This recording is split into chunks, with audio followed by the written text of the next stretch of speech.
Friends, आज हम लोग करने वाले हैं फाइलम पॉलीफेरा, जो कि किंगडम एनिमेलिया का फर्स्ट फाइलम है। हमने बेसिस ऑफ क्लासिफिकेशन पिछले लेक्चर में देख लिया था। ये लेक्चर नंबर 2 होने वाला है किंगडम एनिमेलिया के लिए। तो चलिए स्टार्ट करते हैं हम लोग फाइलम पॉलीफेरा।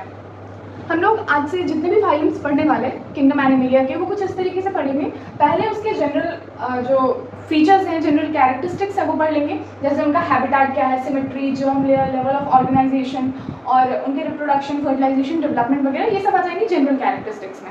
और फिर उसके हम लोग कुछ आइडेंटिफाइंग फीचर्स पढ़ लेंगे जो उसमें स्पेशल मिलता है, वो किसी और फाइलम में हमें नहीं मिलेगा। ठीक है, तो ये हो गया हमारा आइडेंटिफाइंग फीचर और ये हो गया हमारा जनरल फीचर या फिर कॉमन फीचर्स हम लोग कहते हैं जिसको। ठीक है, तो हम लोग सब फाइलम्स को इसी तरीके से पढ़ेंगे। पहले जनरल फीचर्स पढ़ा, फिर आइडेंटिफाइंग फीचर पढ़ा और फिर उसके बारे में हम लोग थोड़ा और पढ़ के और फिर उसके एग्जाम्पल्स देखेंगे। ठीक है, तो इस तरीके से करेंगे। तो चलिए स्टार्ट करते हैं हमारा फाइलम पॉलीफेरा, जो कि पहला फाइलम है और सबसे सिंपल फाइलम भी इसी को कहते हैं। ठीक है, इसमें बहुत ज़्यादा कुछ कॉम्प्लेक्स नहीं है, एकदम सिंपल सिंपल आराम से पढ़ेंगे। ठीक है, चलिए स्टार्ट करते हैं। तो सबसे पहले ये जो पॉलीफेरा, इसके बारे में मैं आपको बता दूं कि इसका जो टर्म था वो रॉबर्ट ग्रांट ने दिया था। जानने की ज़रूरत नहीं है, बट मैंने बता दिया सिर्फ। और इसमें लगभग 5000 स्पीशीज मिलते हैं। ठीक है, और इनको हम लोग कॉमनली कहते हैं स्पॉन्जेस। इनको हम लोग कॉमनली कहते हैं स्पॉन्जेस, क्योंकि ये स्पॉन्ज टाइप के होते हैं। ठीक है, जैसे घर पे स्पॉन्ज होता है, उसके टाइप का ये ऑर्गेनिज्म होता है। अब इसमें अगर हम लोग बात करें लेवल ऑफ ऑर्गेनाइजेशन, अगर आपने फर्स्ट लेक्चर लगाया होगा तो ये सारी चीज़ें आपके लिए बहुत ईजी होंगी।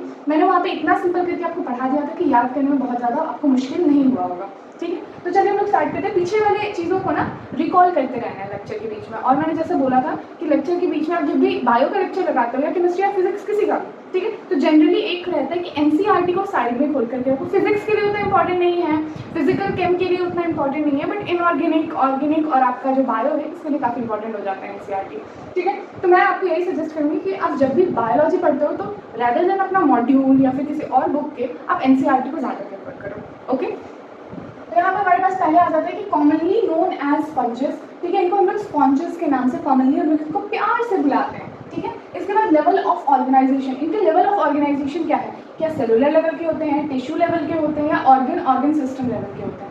तो जी ये पहला फाइलम है हमारे पास में, तो ऑफकोर्स सबसे सिंपल होगा, दैट मीन्स सेलुलर लेवल होगा।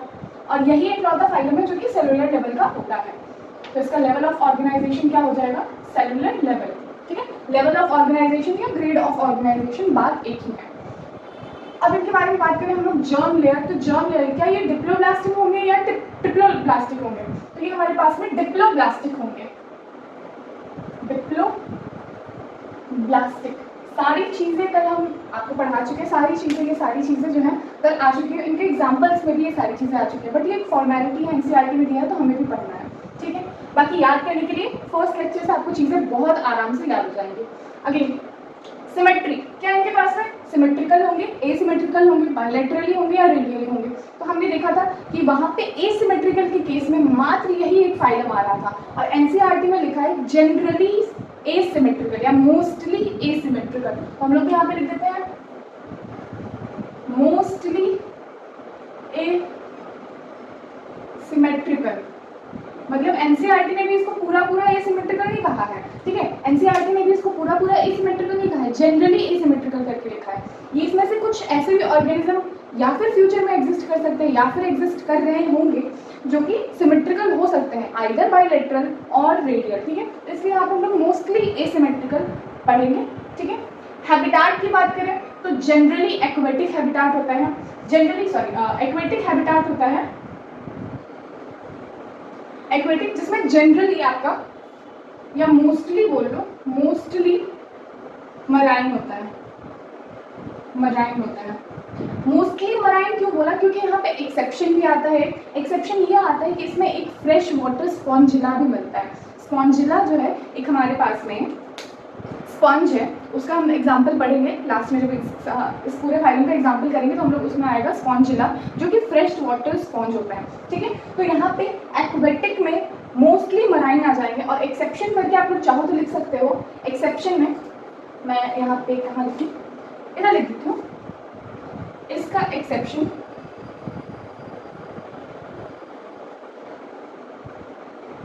Is Spongilla.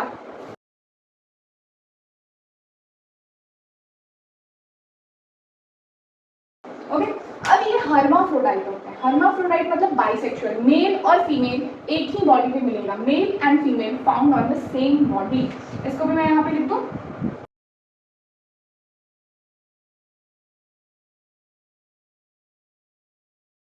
ठीक है, ये बात हो गई। अब हम लोग बात करेंगे रिप्रोडक्शन के बारे में। तो रिप्रोडक्शन इसमें एसेक्सुअली मिलेगा या सेक्सुअली मिलेगा? तो इसमें रिप्रोडक्शन जो है वो एसेक्सुअली प्लस में सेक्सुअली भी मिलेगा, प्लस में सेक्सुअली भी मिलेगा,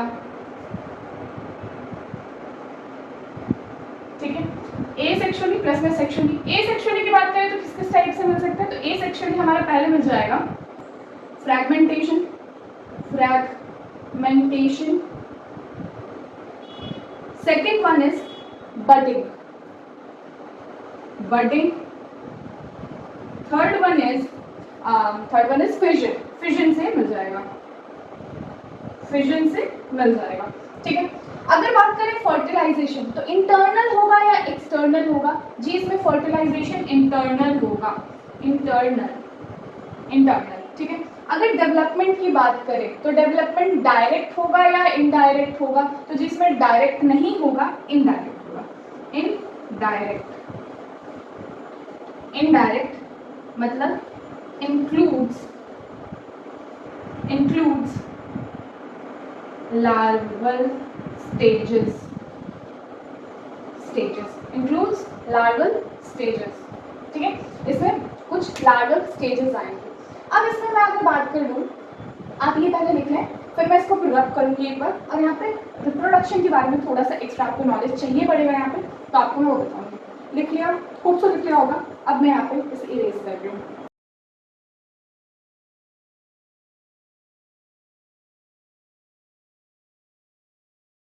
थोड़ा सा रिप्रोडक्शन के बारे में अगर यहाँ पे आइडिया दूँ मैं,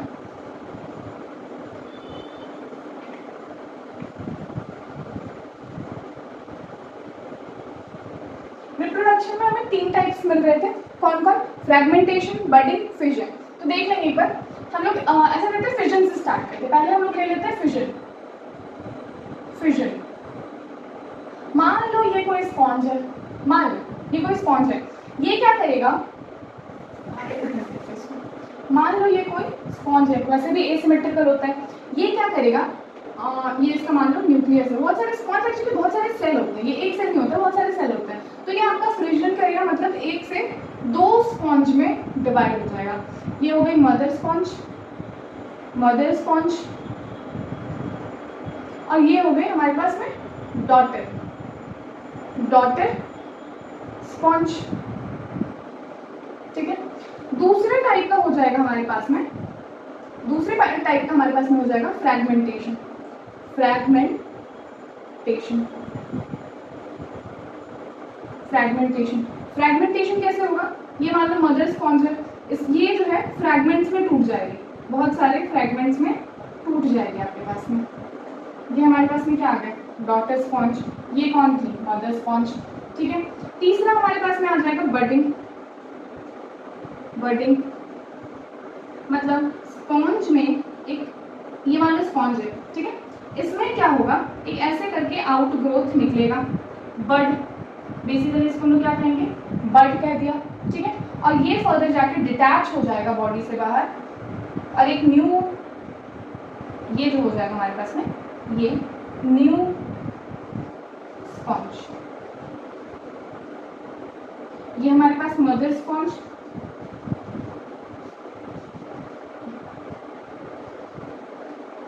अब ये हमारे पास में कौन हो जाएगा? Mother sponge.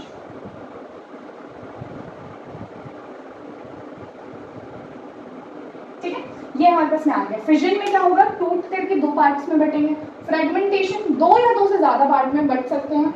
और स्पंज होगा जो बडिंग में, इसमें क्या होगा? बर्ड की तरह आउटग्रोथ होगा और उसके बाद में वो न्यू स्पंज में बढ़ जाएगा। ये हो गया हमारा रिप्रोडक्शन वाला पार्ट। मैंने सोचा इसको थोड़ा एक्स्ट्रा बता देते क्योंकि बच्चे होते हैं नए नए 10th से 11th में आते हैं और ये सारी चीज़ों में लैक करने लगते हैं क्योंकि बीच में काफ़ी टाइम पढ़ाई बंद हो जाती है या मस्ती करने लगते हैं। तो ये चीज़ मैंने आपको बता दी, ठीक है। अब आगे हम लोग बढ़ते हैं आइडेंटिफाइंग फीचर। यहाँ तक जो हमारा था ये हमने किया जनरल फीचर्स, ठीक है, जनरली जो हर फाइलम में हमें मिलेगा। हाँ, मतलब हैबिटेट सब में पढ़ेंगे हम लोग, डिप्लोब्लास्टिक है या ट्रिप्लोब्लास्टिक है ये सब में पढ़ेंगे, सिमेट्री सब में पढ़ेंगे, ठीक है। सेगमेंटेशन में कुछ एक आधा फाइलम्स आते हैं, उसका मैंने एग्जाम्पल आपको दे दिया था, ठीक है, यहाँ तक बात होगी। और ये अभी तक सेलुलर लेवल पे है, इसीलिए इसमें हम लोग सिलोम की बात नहीं करते हैं। आगे आ जाएंगे। इसमें जो है हमारे पास में हो जाएगा आइडेंटिफाइंग फीचर में पहले सेल्स क्या है, इनमें कुछ स्पेशल टाइप के सेल्स ऐसे मिलते हैं जो हमें दूसरे फाइलम में देखने को नहीं मिलते हैं, अब इसमें ऐसे कौन से सेल हैं, तो इसके स्पेशल सेल्स के नाम होते हैं कॉलर सेल्स। कौन से सेल? कॉलर सेल या स्वानोसाइट्स कहते हैं। आइए लिख लेते हैं इस चीज को, कॉलर सेल्स या फिर इसी को हम लोग क्या कहते हैं, स्वानोसाइट्स, ठीक है। ये हो गया हमारे पास में। अब अगर हम लोग बात करें इसके एक्सोस्केलेटन, इसके पास जो एक्सोस्केलेटन होते हैं वो स्पॉन्जीन से बनते हैं या स्पिक्यूल्स कहते हैं उसको, ठीक है। स्पॉन्जीन फाइबर से मिलके बनते हैं या उसी को हम लोग दूसरा नाम देते हैं स्पिक्यूल्स, ठीक है। ये भी लिख लेंगे हम लोग, exoskeleton is made up of spicules और we can say it as और स्पॉन्जीन फाइबर्स, ठीक है। अब इनके पास कुछ कैनाल सिस्टम, कुछ क्या है, कैनाल सिस्टम होता है, जो कि कैनाल सिस्टम मैंने यहाँ पे इसलिए लिखा है क्योंकि कैनाल सिस्टम और भी फाइलम्स में आएगा, आपका स्वेलेंटराटा में आएगा, आपका गाइनोडर्मेट्स में भी आएगा, ठीक है। इसलिए मैंने यहाँ पे लिख दिया इनके पास कैनाल सिस्टम होता है। अब हर फाइलम में कैनाल सिस्टम जो होते हैं वो अलग अलग होते हैं, ठीक है। तो इनके कैनाल सिस्टम जो होंगे, इनके कैनाल सिस्टम का नाम होगा water canal system, water canal system, ठीक है। स्वेलेंटराटा में आएगा सेंट्रल गैस्ट्रोवैस्कुलर सिस्टम, हमारे पास में गाइनोडर्माटा में आएगा वाटर वैस्कुलर सिस्टम। तो यहाँ पे क्या है, वाटर कैनाल सिस्टम, ठीक है। ये हमारे पास में यहाँ पे कैनाल सिस्टम हो जाएगा। अब आप इन सब चीज़ों को लिख लें। यहाँ पे सेल्स कौन से आ गए, कॉलर सेल्स या स्वानोसाइट्स कह दिया, एक्सोस्केलेटन इसके क्या हो गया, स्पिक्यूल्स या स्पॉन्जीन फाइबर कह दिया। इसके बाद में कैनाल सिस्टम हमारे पास कौन सा आ गया, वाटर कैनाल सिस्टम। ये इसके आइडेंटिफाइंग फीचर हो गए। जनरली जो क्वेश्चन आएगा इसी पे आएगा, बहुत रेयर चांसेस है कि आपके क्वेश्चन जो है जनरल फीचर्स पे आए, ठीक है। तो ये आप लिख लेंगे और इसके बाद हम लोग कैनाल सिस्टम को थोड़ा सा डिटेल में पढ़ेंगे, तो लिखें, फिर मैं इसको इरेज करती हूँ। ओके, आई होप आपने लिख लिया होगा। अब हम लोग पढ़ते हैं वाटर कैनाल सिस्टम की तरफ, ठीक है। तो कुछ इस तरीके का इसका स्ट्रक्चर दिखता है, इसका भी और हम लोग झाड़फूक करेंगे, ठीक है। तो सबसे पहले अगर हम लोग देखें कि ये हमारे पास में एक आ जाएगा स्पॉन्ज का स्ट्रक्चर। अगर मैं बात करूँ तो ये जो होता है ये इसका सबस्ट्रेटम है, ठीक है। ये इसका सबस्ट्रेटम है, मतलब ये जो है वो सेसाइल होता है, ये आपका मूवेबल नहीं होता, ये एक जगह पे ही स्टिल रहता है, ठीक है। तो ये हो गया आपका सबस्ट्रेटम, जिस तरीके से दिखाऊंगी सबस्ट्रेटम जमीन से जुड़ा रहेगा, ठीक है। अगर हम इसमें बात करें, ये जो हो गया आपका, ये होता है ऑस्टिया, छोटे छोटे स्पोर्स होते हैं, छोटे छोटे पोर्स होते हैं, टाइनी पोर्स इनको कह दिया हमने, हाँ, टाइनी पोर्स बहुत सारे होते हैं, मेनी इन नंबर, ठीक है। ये बात करें, ये जो सेंट्रल इसकी कैविटी होती है दैट इज कॉल्ड स्पॉन्जोसील। मैं ऐसा करती हूँ, इसी में लिख देती हूँ,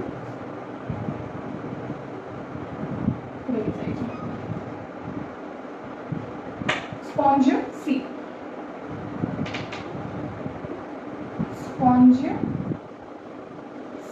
ठीक है।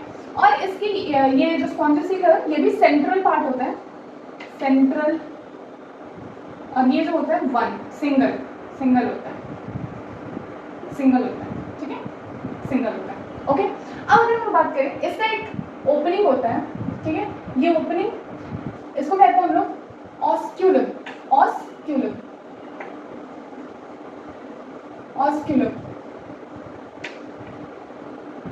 सिंगल माउथ, बेसिकली इसको कहते हैं माउथ, जो कि सिंगल होता है, ऑस्क्यूलम इसका हम लोग नाम लेते हैं। तो इसमें ऑस्टिया ही होते हैं जो बहुत सारे होते हैं, बाकी स्पॉन्जोसील और ऑस्क्यूलम सिंगल होते हैं, ठीक है। अगर इसमें हम लोग वाटर के मूवमेंट का बात करें,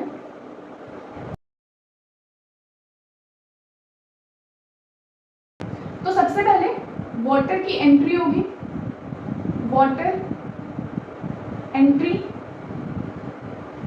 कहाँ पे होगी? सबसे पहले ऑस्टिया में। ऑस्टिया में यहाँ से जो है वाटर, सॉरी मैंने गड़बड़ दी थी, ये जो है पोर्स से एंटर करेंगे वाटर अंदर की साइड में, ठीक है। पोर्स से वाटर जो होंगे एंटर करेंगे, इधर से भी आएंगे वाटर्स,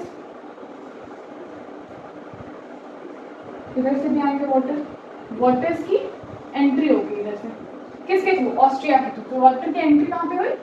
ऑस्ट्रिया के थ्रू हुई, और कहाँ पे हुई? स्पॉन्जो सील में, स्पॉन्जो सील में। अब इसके बाद वाटर की एंट्री हुई, तो यहाँ जो भी इनका काम करना होगा वो करके और ऊपर से निकलेंगे। क्या क्या काम करेंगे वो भी मैं अभी बताऊंगी। तो ये ऊपर से निकल जाएंगे, वाटर की एग्जिट होगी अपर क्यूलम से, सॉरी ऑस्क्यूलम से, ऑस्क्यूलम से क्या होगा? वाटर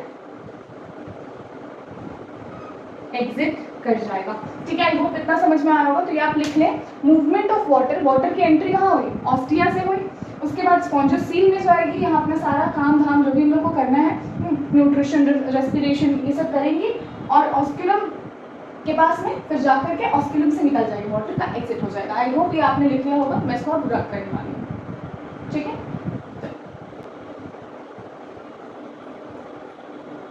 अब अगर हम बात करें व्हाट आर द इम्पोर्टेंस या function of water vascular system, sorry water canal system, इसका हम लोग इम्पोर्टेंस या फिर फंक्शंस बोल रहे हैं, हम लोग देखेंगे। फंक्शंस की बात करेंगे, फंक्शंस, फंक्शन। तो ये 4 मेजर फंक्शन परफॉर्म करता है। क्या? 4 मेजर फंक्शन परफॉर्म करता है। क्या क्या फंक्शन है इसके? एक हमारे पास में हो जाएगा न्यूट्रिशन, न्यूट्रिशन। दूसरा हमारे पास में हो जाएगा रिप्रोडक्शन, रिप्रोडक्शन। हमारे पास में हो जाएगा रेस्पिरेशन, रेस्पिरेशन। फिर हमारे पास में हो जाएगा एक्सक्रीशन, एक्सक्रीशन। एक और लिख लें मन की शांति के लिए, सर्कुलेशन, सर्कुलेशन, चीजों को सर्कुलेट कराता है। ये चीज आप लिख लें और फिर इसको एक एक करके मैं समझा देता हूँ। वो लिख लिया होगा। अब देखिएगा, वाटर जब भी बाहर से अंदर की तरफ एंटर करेगा तो कुछ फूड पार्टिकल को लेके एंटर करेगा कहीं ना कहीं से, ठीक है। तो वो इनका कराएगा न्यूट्रिशन। तो ये जी हमें समझ में आ गया, न्यूट्रिशन। रिप्रोडक्शन, कहीं आ रहे हैं दूर से गैमेट्स को लेते हुए, या फिर अगल बगल की ही पानी जो वापस आएगा इसके अंदर एंट्री लेगा। मान लो बगल में एक और स्पॉन्ज है और बगल में एक और स्पॉन्ज है, मान लो इधर एक स्पॉन्ज है, ये एक स्पॉन्ज है, इसके थ्रू पानी क्रॉस करके निकलेगा। मान लो इसमें कुछ गैमेट्स को लेके आया और इसमें चला गया, ठीक है।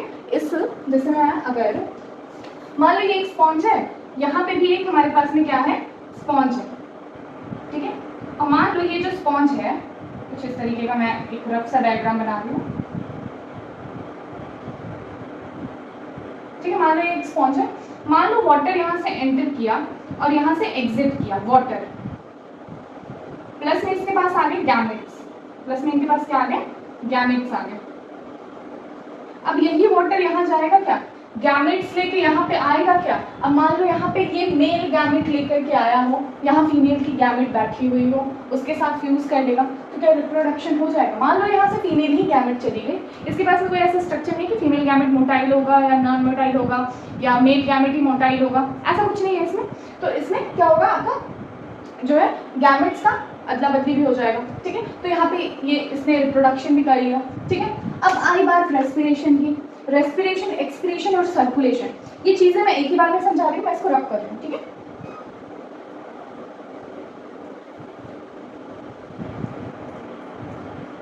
अब अगर मान लो जैसे मैंने बोला इसका सेलुलर लेवल ऑफ ऑर्गेनाइजेशन होता है, ठीक है। तो इसमें मान लो एक सेल है, एक सेल है, एक सेल है, एक सेल है, ऐसे ऐसे सेल्स हैं बहुत सारे, ठीक है। बहुत सारे सेल्स और उसके न्यूक्लियस, ठीक है। अब अगर मैं इसमें आपको एक चीज बताऊं, जैसे मान लो कि पानी है, इसके पूरे साइड तो पानी नहीं है, पूरे साइड तो पानी नहीं है।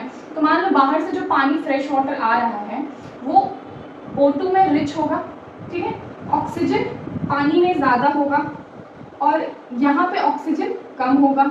यहाँ CO2 क्या होगा? ज़्यादा होगा। यहाँ CO2 क्या होगा? कम होगा। क्या यहाँ पे भी O2 ज़्यादा होगा?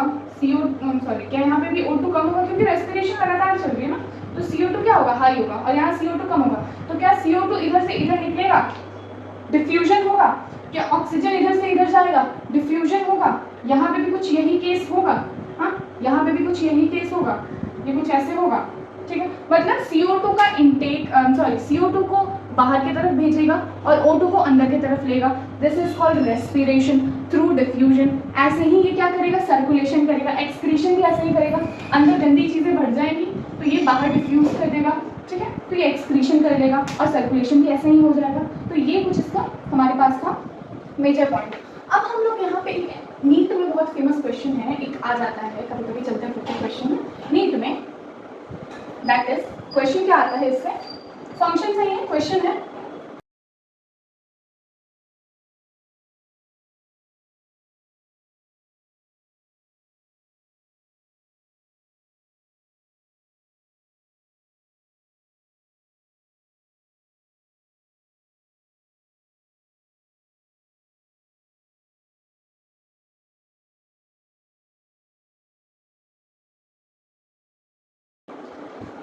बताएं इनमें से कौन सा आप आंसर लगाएंगे। कमेंट सेक्शन में ज़रूर बताएं कि इनमें से कौन सा आंसर आप लगाएंगे। अगर ये क्वेश्चन आपको मिल जाएगा तो 2 मिनट पॉज करके सोच लें। ओके, अब देखिए इसमें क्या पूछ रहा है कि कौन सा फंक्शन है जो नॉट यहाँ पे कैपिटल वर्ड्स में लिखा है, not performed by water canal system. अब बच्चे जब इस क्वेश्चन को पढ़ेंगे तो उन्हें ये तो मालूम पकड़ लिया जैसे कि नॉट कौन सा परफॉर्म नहीं होता है। अब मैंने तो आपको रटवा दिया है, न्यूट्रिशन, सर्कुलेशन, रेस्पिरेशन। अब पढ़ोगे यहाँ से, रिप्रोडक्शन है जी है, सर्कुलेशन है जी है, लोकोमोशन ठीक है होगा ही, नन ऑफ दिस है ही, 2 जब होगा ही तो एक का कम मतलब जरूरी नहीं है कि लोकोमोशन नहीं हो सकता है कि लोकोमोशन होगा, ठीक है। और आपने नन ऑफ दी अबव में टिक कर दिया तो हो जाएगा यहाँ गलत। यहाँ पे जो करेक्ट ऑप्शन जाएगा वो होगा लोकोमोशन, क्योंकि लोकोमोशन जो है वो स्पंजेस में नहीं होता। मैंने आपको बताया था स्पंजेस जो है वो सबस्ट्रेटम से अटैच्ड रहता है, इसका मूवमेंट नहीं होता है, इसीलिए तो इसको खाना पहुंचाना पड़ता है, इसके लिए ऑक्सीजन पहुंचानी पड़ती है, ठीक है, इसके एक्सक्रीशन को हटाना पड़ता है, ठीक है। तो मतलब ये आपका लोकोमोशन नहीं कर सकता। अब इसी के विपरीत एक होता है हमारे पास में, एक मान लो स्टेटमेंट वाइज क्वेश्चन आ जाएगा, ठीक है, ये समझ में आ गया। इसी के अपोजिट एक और स्टेटमेंट क्वेश्चन है जो कि मुझे अभी नहीं बताना चाहिए था, क्योंकि एक इसमें जो स्टेटमेंट होगा वो आगे के फाइलम का होगा, बट आपको ये चीज़ अभी समझ जाओ, क्योंकि जब आप वो फाइलम पढ़ोगे एकाइनोडर्माटा तब आप ये चीज़ कनेक्ट कर पाओगे। तो हमारे पास क्वेश्चन है,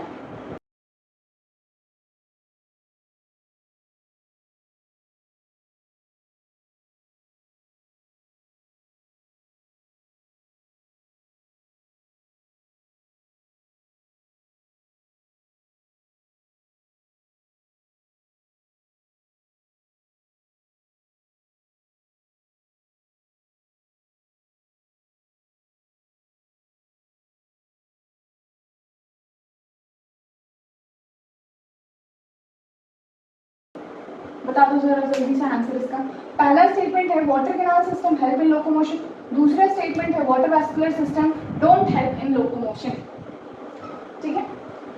देखो वाटर वैस्कुलर सिस्टम आता है काइनोडर्मेटा में और वाटर कैनाल सिस्टम आता है आपका स्पॉन्जेस में। पहले तो बच्चे इसमें गड़बड़ कर जाते हैं कि वाटर वैस्कुलर को वाटर कैनाल पढ़ लेते हैं, वाटर कैनाल को वाटर वैस्कुलर पढ़ लेते हैं, ठीक है। तो पहले एकदम काम होकर के क्वेश्चन पढ़ना है, एकदम आराम से धीरे से क्वेश्चन पढ़ो, पहले ऑप्शंस देखो, पहले एलिमिनेशन टेक्निक यूज़ करो, जहाँ आपको ऑप्शन नहीं पकड़ में आ रहे हैं एलिमिनेशन टेक्निक यूज़ करो, वहाँ पे बहुत ज़्यादा चांसेस होते हैं सही आंसर लगने के, ठीक है। ये मैं ऐसा है कि मतलब वर्स्ट कंडीशन का बात बता रही हूँ, अब सब में तुक्का मार वाला गेम नहीं खेलना है, ठीक है। तो चलो यहाँ पे देखेंगे हम लोग वाटर कैनाल सिस्टम में क्या बोला है, वाटर कैनाल सिस्टम लोकोमोशन में हेल्प करता है जी ना जी ना। यहाँ पे हमने देखा कि वाटर कैनाल सिस्टम जो है सबस्ट्रेटम से अटैच्ड रहता है, तो वो आपका लोकोमोशन में हेल्प नहीं करता है। इसका मतलब पहला वाला जो स्टेटमेंट है ये गलत है, ढूंढ लो। यहाँ पर क्या 1 and 2 बोथ करेक्ट हो ही नहीं सकता, क्योंकि पहला तो इनकरेक्ट है, 1 करेक्ट 2 इनकरेक्ट ना, पहला ही इनकरेक्ट है तो दूसरा इनकरेक्ट कैसे होगा, पहला इनकरेक्ट है तो पहला करेक्ट है यहाँ पे ऑप्शन में, तो ये गलत हो जाएगा। 1 and 2 बोथ इनकरेक्ट, ये तो देखना पड़ेगा, 2 अभी पढ़ा नहीं हमें। 1 इनकरेक्ट 2 करेक्ट, ये भी देखना पड़ेगा। तो वाटर वैस्कुलर सिस्टम, यहाँ बोला है water vascular system don't help in locomotion, don't help in locomotion. तो यही इन दोनों में मेजर डिफरेंस होता है कि वाटर कैनाल सिस्टम जो होता है वो लोकोमोशन में हेल्प नहीं करता, लेकिन वाटर वैस्कुलर सिस्टम जो है वो लोकोमोशन में हेल्प करता है। तो यहाँ लिखा है डोंट हेल्प, तो दोनों ही स्टेटमेंट क्या उल्टा है। अगर मैं वाटर कैनाल सिस्टम को देता डोंट हेल्प इन लोकोमोशन और वाटर वैस्कुलर सिस्टम को देता हेल्प इन लोकोमोशन, तो दोनों स्टेटमेंट सही हो जाता। तो यहाँ पे क्या है, both, one and two both are incorrect, ये ऑप्शन चला जाएगा। ठीक है, बात समझ में आ गया? आई होप यहाँ तक क्लियर होगा, आई होप यहाँ तक क्लियर होगा। अब मैं जल्दी से आपको इसका एक सेक्शन दिखा देती हूँ कट करके कि इसमें क्या क्या होता है। कट करके ओरिजिनल में स्पॉन्ज नहीं ला रहे हैं हम, उसको ओरिजिनल में कट नहीं कर रहे हैं, या फिगर में हम आपको बताएंगे। इसको मैं ऐसे इरेज कर दे दूँ। यहाँ पे मान लो मैंने एक सेक्शन इसका कट किया और ये सेक्शन मैंने यहाँ पे आपको जूम करके दिखाया। कुछ इस तरीके के सेल्स आ जाएंगे हमारे पास में।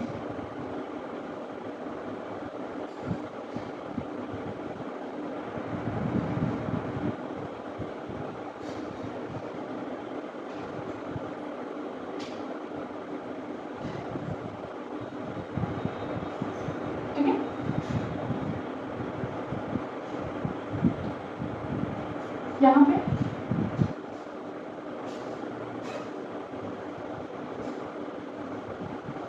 ठीक है, ये बीच में आ जाएगा। ये मैं जूम इन करके दिखा रही हूँ। ये हमारा हो जाएगा एंडोडर्म वाला पार्ट, ऐसे करो, ऐसे करो। ये वाला हो जाएगा हमारे पास में एंडोडर्म। ये जो सेल्स होंगे ये वाला पार्ट हो जाएगा हमारे पास में एक्टोडर्म। अब ये वाला पार्ट बड़ा इंटरेस्टिंग है। अब जनरली आप लोग बोलोगे कि ये डिप्लोब्लास्टिक है, ये हो जाएगा मीजोग्लिया, तो नहीं जी, यहाँ पे ये गलत हो जाएगा। है तो ये मीजोग्लिया है, लेकिन हम लोग स्पॉन्ज के मीजोग्लिया को स्पेशल नाम देते हैं मेसेनकाइमा। क्या नाम देते हैं? मेसेनकाइमा। और ये होता है नॉन लिविंग, ठीक है, ये हो गए नॉन लिविंग। अब एंडोडर्म जो है इसके यूनिट्स कौन होंगे? ये जो यूनिट है दैट इज कॉलर सेल्स, ठीक है। ये चीज लिख लेंगे, ये चीज लिख लेंगे। आई होप यहाँ पे दिख रहा होगा। यहाँ पे एक चीज और मेंशन कर लेंगे, एंडोडर्म जो होता है इसी को हम लोग क्या कहते हैं, क्योंकि इसमें हमारे पास में कॉलर सेल यानी स्वानोसाइट्स मिलते हैं, इसको हम लोग कहते हैं स्वानोडर्म, ठीक है। और यहाँ पे एक्टोडर्म में हमें कुछ स्पेशल पिन शेप्ड सेल्स मिलते हैं, पिन शेप्ड सेल है, इनको हम लोग कहते हैं पिनाकोडर्म।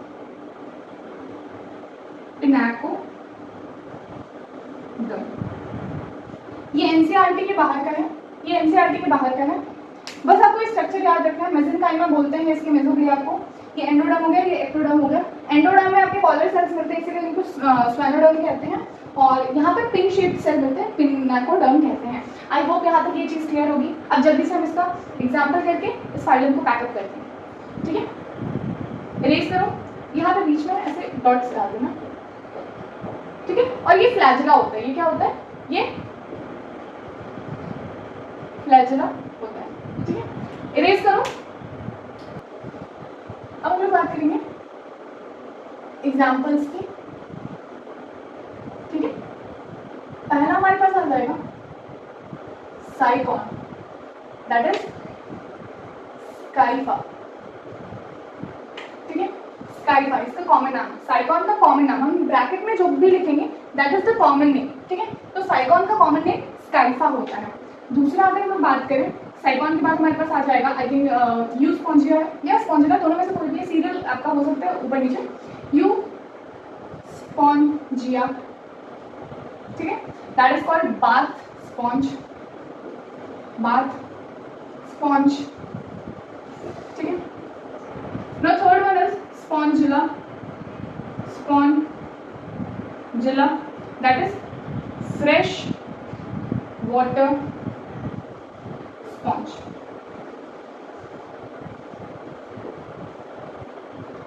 अब बहुत लोग इन दोनों में कंफ्यूज हो जाते हैं, तो ऐसे याद रखना, यू स्पॉन्जिया मतलब यू किससे बात करते हो, तो तुम बात करते हो, स्पॉन्ज से नहाते हो तो यूज स्पॉन्जिया, ठीक है, दैट इज बाथ स्पॉन्ज। ये वही है, ये बाथिंग के टाइम पे, पहले के टाइम पे क्या होता था, बाथ स्पॉन्ज को एज अ स्पंज हम लोग यूज़ करते थे। इवन अभी भी कहीं कहीं इसको एज अ स्पंज यूज़ किया जाता है, किसी किसी दुकान में मिल जाता है, ठीक है।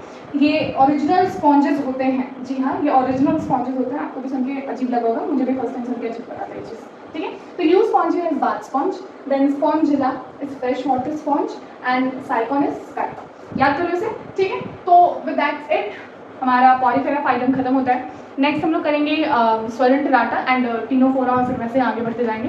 तो आई होप ये जो फाइलम है आपको समझ में आया होगा। चीज़ें समझ में आ रही तो एक लाइक ज़रूर कर देना, कमेंट में ज़रूर बताना इसमें फर्दर और क्या मॉडिफिकेशन चाहिए। और आई होप आज का लेक्चर अच्छा लगा होगा। सो लाइक, शेयर, कमेंट और सब्सक्राइब करो इस चैनल को, और मिलते हैं नेक्स्ट वीडियो में। Till then keep learning, keep growing, bye bye, see you in the next video.